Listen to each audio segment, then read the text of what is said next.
chaayinaala tolchaatu. Har'as gaa viidiyoo haarayaan walitti deebinee jirra.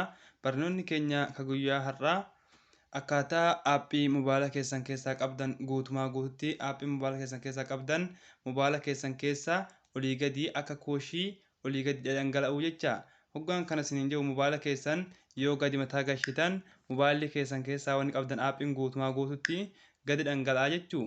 Gara hudduu duubatti yoo gadi qabdan dalgatti illee yoo qabdan dalgumatti aappiin kuni waluma kee dhangala'a jecha akka waan cirracha laanditti naqee olii gadi kee korsu fakkeessaniin olii gadi mobaayila kee dhangala'a jecha akka cirracha. Haala kana godhachuudhaaf sirriitti akka inni hordoftan isiniin jaa. Aappiin isinii qabadhee dhufe kuni kana dalagu maqaan isaa 3D Live jedha. Aappiin kun kana qofaami ka dalagu. Aappiin kun suuraa viidiyoo akka aappii kanatti mobaayila irratti baafachuu yoo barbaaddanis ni dalagaa jecha. Akka aappiitti waan isin jirus footoo yoo viidiyoo yoo barbaaddan akka aappii asirratti agartan kanatti mobaayila kana gubbatti isinii baasaa jecha. Wajjin waan mobaayila aappii kanaa wajjin olii gadi mobaayila keessa olii gadi shorrisaa jecha. Kana dalagachuudhaaf gaa warroonni kana akka isin hojjetu feetan sirriitti nafaana bu'aan isin jaa. San dura garuu osoo gara barumsichaa isin dabarre warroonni chaayinaala kanaaf haaraya taatan chaayinaala keenya jala galtanii sabskiraayib akka gootanii nu jajjabeessitan kabajaan isin gaafadha. Hordoftoota kiyya gara chaayinaala kiyyaa dabarsee warroota haarayaaf wal barsiisee gara barumsichaa isin deebisa. Erga haala kanaan YouTube galtanii mataa olii kanarratti maal jettanii katabdu tolchaa 2. Erga haala kanaan katabdanii irra gacuqaaftu. Kunoo haaluma asirratti agartan kanaan fakkima kanaan profaayiliin kiyyaa mataa olirratti isinii bahaa jecha. Profaayiliin kiyyaa akkuma asirratti agartan kana isuma matarra jiru yeroo tokkoof isarratti gacuqaaftu. Erga haala kanarra gacuqaaftanii sabskiraayib godhuudhaaf mallattoo diimtuu tan agartan jee yaada. Mallattoo ishtiraayik jettu tan arabiidhaan yeroo tokkoof isi gacuqaaftu. Erga haala kanaan bifa kanatti qayyartanii gara fuulduratti harka bitarratti mallattoo ararmii tan agartu jeetan yaada. Isii tan yeroo tokkoof gacuqaaftu. Filannoo sadii haala kanaan isinii baase filannoo isin filattan filannoo matarraa kana ta'uu qaba. Erga haala kanaa kan carraaftanii dhumatee jira.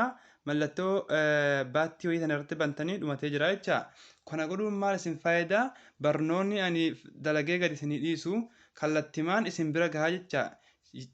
YouTube keessan galuu fi fiidicha argatuun tokkumaa jecha. Kunoo akka kanatti haala kanaan isinii dhufaa jecha. Arma gadiitti agartan jee yaada mana risaala kana. Amma waan risaalaan torba naa dhufee jira. Kuni kan maali? Namoota nan chaayinaala isaanii sabskiraayib godhadhe haala kanaan naaf fidee jira jechuu. Nama torba kunoo wanni isaan gadhiisan torba isaa naa dhufee jira jechuu. Sheenee waan isin agarsiisallee ni danda'a. Kunoo haaluma asirratti agartan kanaan kanan sabskiraayib godhadhe haala kanaan jira barreessiti. Amma gara barumsichaa isin dabarsaa viidiyoo isinitti hin dheeressu dhiifamaa waliin gara barumsichaa. Amma gaa barumsicha aappicha eessaa argannaa ka jedhus ni jira. Aappicha pileestoorii keessaa ni argattu. Pileestoorii keessan galuudhaan sirriitti argattu. Garuu gara qallaal taheen gara laafaadhaan liinkii isaadhaa viidiyoo kana jala viidiyoo gama gadii viidiyoo kana jala isinii kaa'a. Liinkii san gattuquudhaan kallattiin gara pileestoorii keessanii yookiin akka afaan arabaatti mistenjara keessanii isin gashee buufachuu ni dandeessu. Amma kallattimaan gara barumsichaa isin dabarsaa barumsicha sheenee isin agarsiisu jecha. Aappichi kunoo akkuma asirratti agartan kana akkuma fakkiin isaadha. Aappiin keessaa gad dhangala'u fakkaatu. Haaluma kanaan aappiin keessa dhangala'aa jecha mobaayila keessan keessaa mee sheennee waliin daawwanna.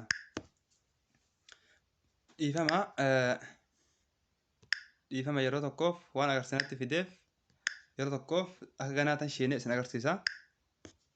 Yeroo jalqabaateef kunoo haala kanaan isinii fidaa jechuudha. Kunoo fuula kana isinii baasaa. Amma tokkoffaa wannan isin agarsiisu haala kamiin akka viidiyoo suuraa haala kamiin aappii hundumaatti guutumatti yoo feetanis irraa yoo feetanis akka mobaayila keessan keessa dhangala'u jechuudha. Viidiyoon isin jaalattan guutumaa guututti suuraan akka mobaayila keessan keessa olii gadi shorrisu yoo mobaayila keessan gadi mataa gashitan keessuma shorrisaa jechuudha. Viidiyoo fi suuraallee wajjumaan sana isin agarsiisee gara isa kaan isin deebisa. Mataa olii kanarratti kan agartuuttu.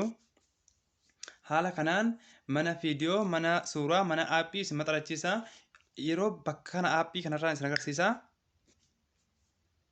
Yeroo haala kanaan mana aappii isin gasha aappii qabdan guutumaa guututti akka isin fida aappii amma achirratti akka olii gadi dhangala'u barbaaddan guutumaa guututti raayitii yeroo raayitii itti gootan mallattoo olii tananii agartan jee yaada isii tanatti cuqaasuudhaan guutumatti aappiin keessan yoo guutuu raayitii itti gootan guutumatti mobaayila keessan keessa olii gadi dhangala'aa jecha.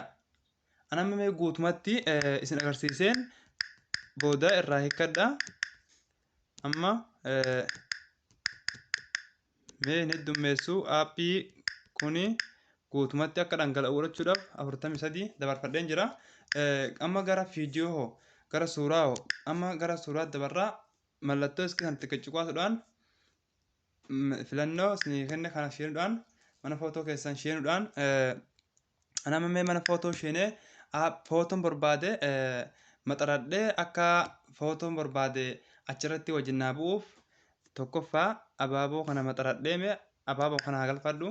Haala kanaan abaaboo kana ergan galfadhee gara sanitti aappiitti diriiramee jira jechuunis aappii wajjin mobaayila kee keessaa akka aappiitti dhangala'aa jechuunis amma gara viidiyoolee barbaaddan haala kanaan mallattoo iski kana tuquudhaan sheentanii viidiyoo barbaaddan hamma viidiyoo kana aad kajuu sheentanii dhiifama yeroo tokkoof yeroo viidiyoo haala kanaan irra qaqqabaaftan aad kajuu kana irratti dhoottan jarjaree viidiyoo isin dhiyaartaa jire jee irra darbe haala kanaan kuni galee jira jechuudha. Kunis aappiidhaan wal fakkaatee aappii wajjin mobaayila keessan keessa fuula shaashaa keessan irratti isinii bahaa jira jecha.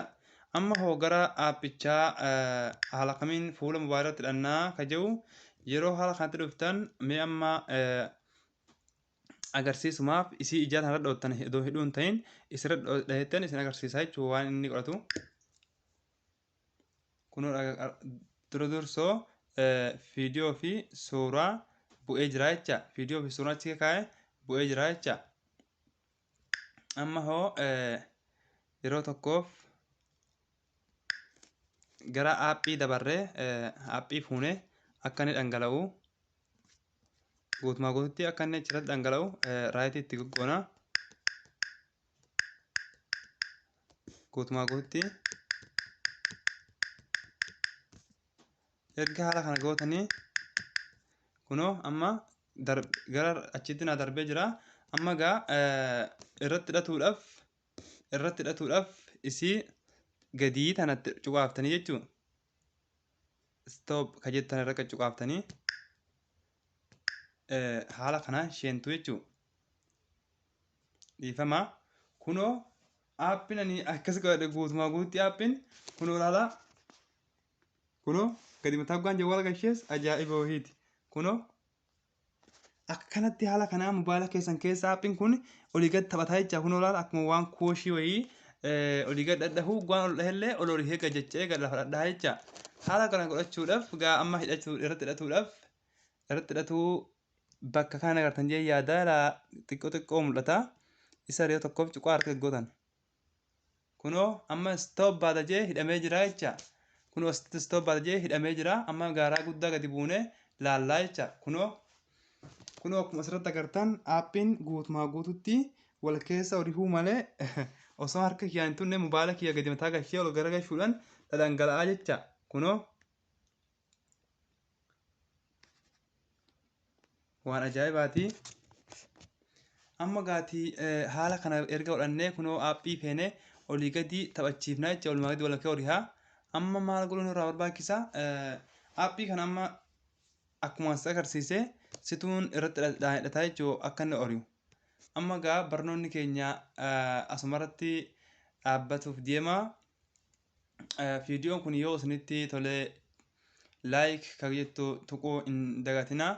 Like ka jettu tuquu hin dagatinaa isiniin ja'a. yoo isinitti tole share waliif godhaa. Haala kanaan bareedaa kana itti tolfachuudhaaf irraa barnoota akka argattan chaanaala subscribe godhachuu hin dagatinaa. Amma gara viidiyoo itti aanutti hanga